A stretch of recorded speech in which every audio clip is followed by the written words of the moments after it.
Guys ఇప్పుడు వచ్చేసి ఏంటంటే మా ఊడైతే రోజు మిల్క్ ఇంట్లో చేద్దాం అన్నాడు. అది చేయడం కోసం నేను మా ఊడు వెళ్ళి కోవా తెచ్చుకుంటున్నాం. ఆ కోవా ఏంటంటే రాజమండ్రి రోజు మిల్క్ మనం ఇంట్లో చేసేసుకోవచ్చు. దానికి ఒక ఎసెన్స్ ఉంటుంది. ఆ ఎసెన్స్లోకి ఏం వాడతాం, ఇప్పుడు ఏం తెచ్చుకుంటాం అనేది మా ఊడు చెప్తాడు. ఎందుకంటే నేను బండి డ్రైవ్ చేస్తాను. ఈ గాడిద నా కొడుకు బండి నడపడం రాదు కాబట్టి. ఇప్పుడు వీడు నవ్వుతున్నాడు కదా, ఈయన అడగండి కోవా అంటే అలా ఉంటుందో కూడా తెలియదు. ఈ ముఖానికి పందిలా తాగేస్తాడు. రెడీ చూద్దాం, చేద్దాం. మనం ఎక్స్పెరిమెంట్ చేస్తాం. నేను మా బ్రో కలిపి రోజు మిల్క్ చూడండి, రెడీగా ఉండండి.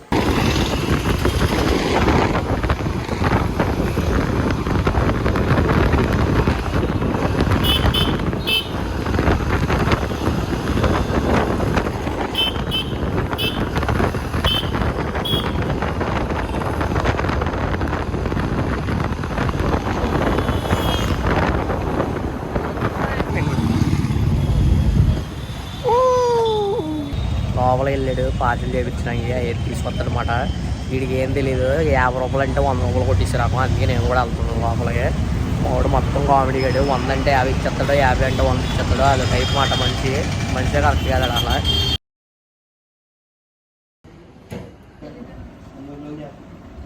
అంటే నేను మా తమ్ముడు గాడు కలిసి ఒక తెలియని ఫంక్షన్కి వెళ్ళి భోజనం చేసి వద్దాం అని చెప్పి ఛాలెంజ్ తీసుకున్నాం. లైటింగ్ అయితే ఇదే ఉంది. మా ఊడు చూడండి ఎలా రెడీ అయిపోతున్నాడో, పిల్లవాడిని పెళ్ళికి పేరంటంలాగా. ఖచ్చితంగా ఇటు దొరికేస్తాడో. నేనైతే బండి వేసుకొని సైడ్ అయిపోతున్నాను. నాకైతే ఇప్పటి నుంచి కొంచెం లైఫ్లో ఫస్ట్ టైం ఎప్పుడు వెళ్ళలేదు. మా ఊడైతే ఆ ఛాలెంజ్ చేద్దాం అన్నాడు. మీకు ఏంటి అలా చేసామని మొత్తం చూపిస్తాను చూడండి.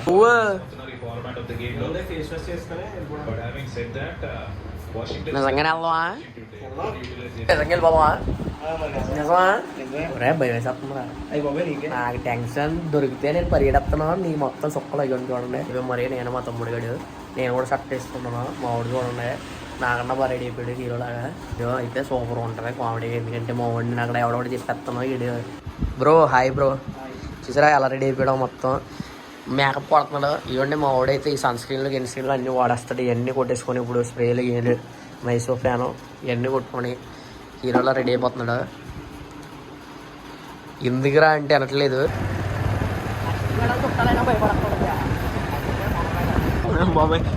అవుతాడు చదివండి. ఫంక్షన్ హాల్కి అయితే వచ్చేసాం మాట. మాకైతే మొత్తం బయటేస్తుంది. వచ్చేసాం. ప్రాపర్ భోజనం స్టార్ట్ అయ్యింది. అయితే వచ్చడం అయితే జరిగింది. మరి